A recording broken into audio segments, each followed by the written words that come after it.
Welcome to Joe Montana's Sports Talk Radio.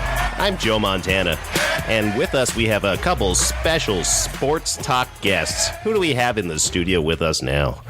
Oh, yeah, thanks for having me on the show there, guy. My name is Lance. I play a sport, and we won. That's amazing. I'm glad that you won at your sport. Now, who else do we have on Joe Montana's Sports Talk Radio? Now, I am Cabreal, and I make all of the jerseys that this generic sports figure ends up wearing out on the field of battle. Wow, you hit the post. That's great. So, you make sports paraphernalia. Yeah, you know, like I'm trying to revolutionize the style. I know that more women are watching sports than ever. We want to give them a little something out there. So it's not uncommon for me to look at a guy like this fellow right here. I'm sorry, what was your name? Yeah, Lance. it was, Lance. Yeah. I'm going to look at Lance and I'm seeing, okay, the curvature of the hips is just so. Right now, I'm going to do a little flare pocket style. You see what I did here with the flare pockets? Very nice with the flare pocket it looks style. like a jellyfish's vagina coming out of his pocket there.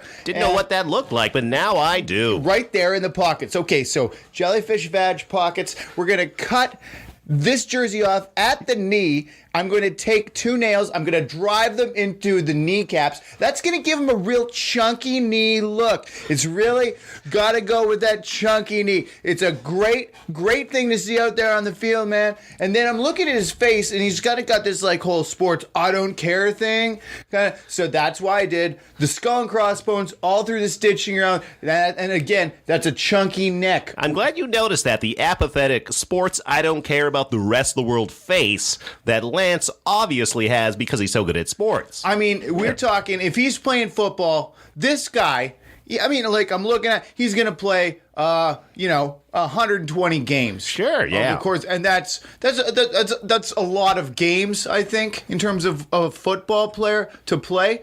And that's why I also, in the stitching between the skull and crossbones, I've got forever. Because sports is forever. Well, it's really nice to see that you have a message there for the sports. Now, Lance, what do you think of your new attire? Do you think this enhances your ability to play sports? Listen here, guys. Like, just, nothing really enhances my ability to play sports besides myself and my go-get-attitude attitude. My go-get-attitude is what it's called. I give it 110% when I'm out on that field every single night. All 120 games, I'm going 120%.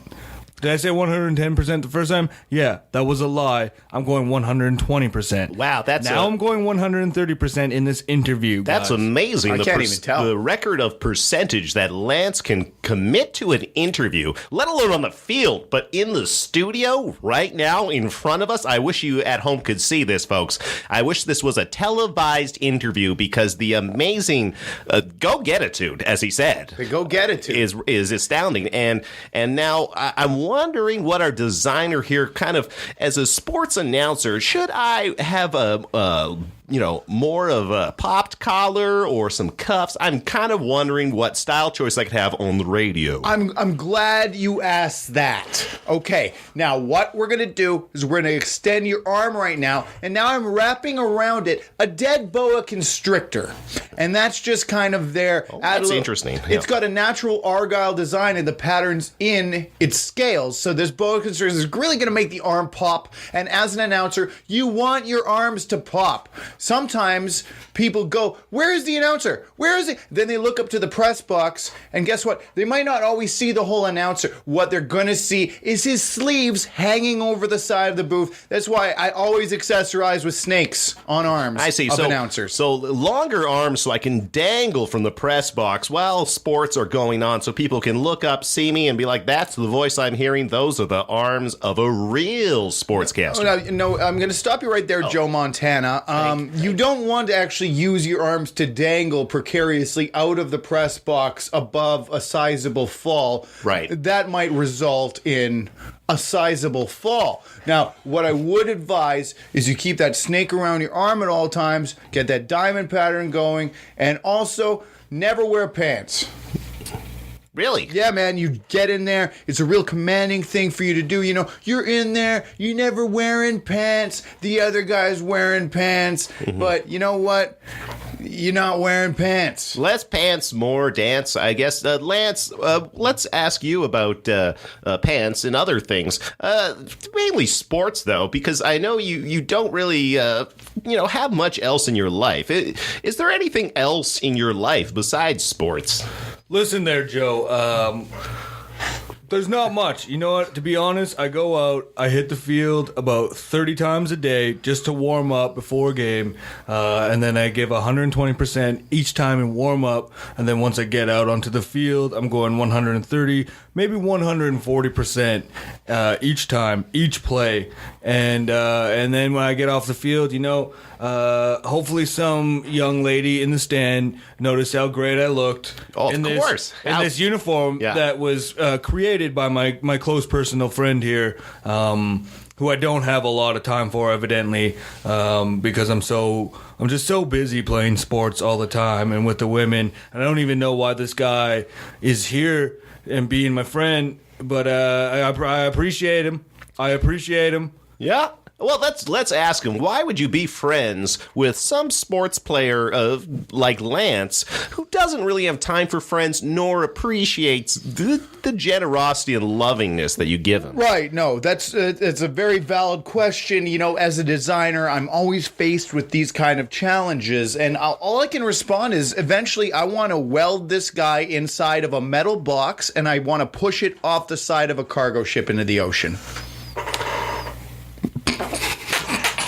Yeah. You know what?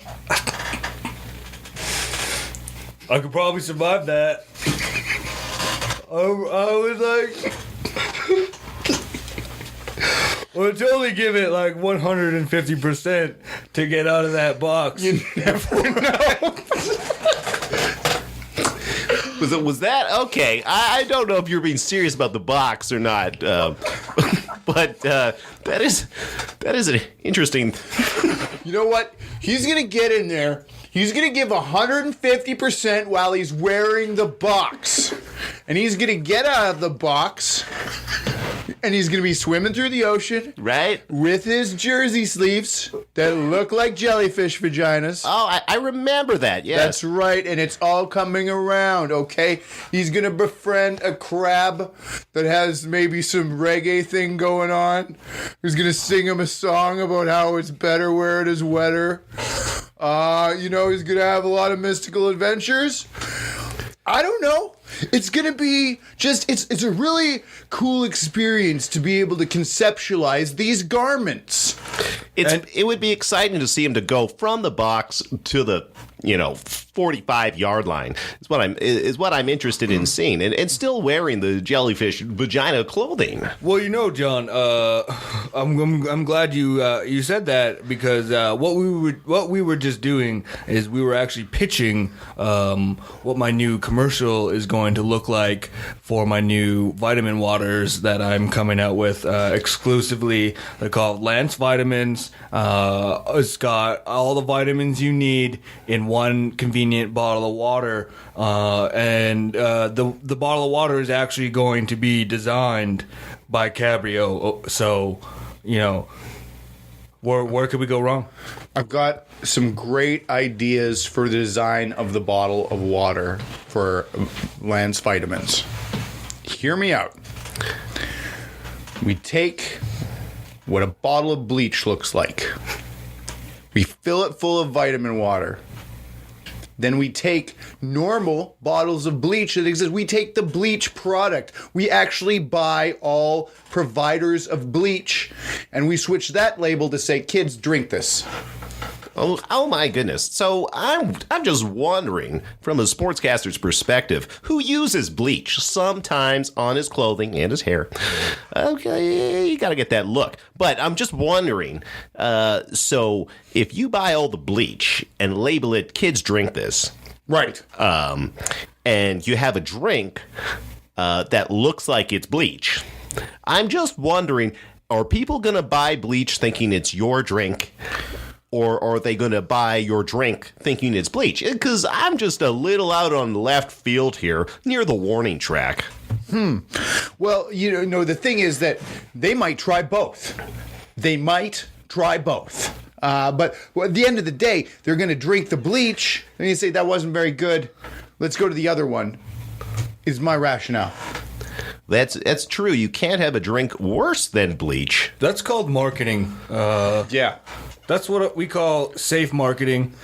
Safe as in it's not safe per se for the consumer, but it's safe to say that if they drink bleach and then they try my vitamin water, Lance Vitamin, they're going to like it a lot better than the bleach that they just drank. Oh, okay. Yes. Very interesting marketing strategy. And plus, Joe, if you think about it, we've bought all the bleach in the world, and we also own the vitamin water. So we're making money either way here. Now, I'm wondering, is that because you recently signed that $450 million 85-year contract? I don't know how you're going to play that many games. Oh, John, like I say, I go out there every day. I'm giving 160% on that field. Whoa. And I'm going to give 170% of my time and my efforts to stay alive until I'm at least 125 years old. That's right. He's really into the whole living forever thing. He doesn't quite grasp his own mortality. And that is why it was really cool to work with my team of designers and make him a coffin that could actually fit everybody in the world. And our hopes are that the coffin is tied directly to his lifelines, and upon the deletion of his heart signal, we've keyed into actual nuclear test sites throughout the world. We will launch an all-out nuclear holocaust, and everyone in the world will be buried in a mass grave with the champ. Well, that's a really amazing strategy. Now, I've watched a lot of sports, but I've never heard of a nuclear holocaust, end of the world scenario by a sports player. Now, it's interesting. I wouldn't say it's the best strategy from a standpoint of a sportscaster, but what do I know, right? I'm just trying to revolutionize this thing a bit. I think that the design is really going to inform the application as a thing. And I mean, I've gained a lot of confidence in it since I joined ISIS. All right, well, we're going to have to take a quick break here. You're listening to a special sports talk edition of Jokes on You Radio. We might get the regular host back in here to talk about something other than sports. But I'm here, Joe Montana, on the 48th yard line, and I'm totally just waiting to hear your information. My head is hurting. It's weird. It's happening. What's going to fit really well with your head? I've constructed you some headphones made entirely of candy floss. Really? Headphones of candy floss? We're calling them Lance headphones. He's really good at naming things. Okay, well, what? Well, maybe you can name my out-of-wedlock children. Let's go to a quick... I'm going to say Peener. I don't know. How about Cedric? That's a strong sports name. Cedric the Peener-tainer. Okay. That's not the original Peen of comedy. If you want to go with the strong sports name there, Joe, we'll go with Lance. Lance, that's a good sport. I see a Lance. He's throwing. He's passing. Maybe he's not passing. Maybe he's shooting. Maybe he's drinking bleach. Listen, he's drinking bleach, doing a touchdown dunk. Listen, Joe, we see you pressing those buttons over there. Don't you dare cut us off. I'm the champ. I'm the best in the world at what I do. I'm giving them 180%. You are going to give all the percentages. I know about percentages, and I'm up. I've had it up to here with your percentages. In fact, I feel like your analogies don't quite make sense, and your vitamin drink probably doesn't have all the vitamins, and your gigantic casket is frankly appalling. Well, Joe, sorry. It's like I always say. If you're not receiving that pass and running it for a touchdown in the end zone, you're not. So. Okay, well, thanks for joining us. We'll take a break here on CKUW 95.9 FM. Hi, this is Mark from Sports Talk. Join us from 11:30 a.m. to noon on Thursdays, where we talk about the latest news in sports, local teams like the Wesmen and the Bombers, whenever we feel like. That's Sports Talk, Thursdays from 11:30 a.m. to noon on CKUW 95.9 FM.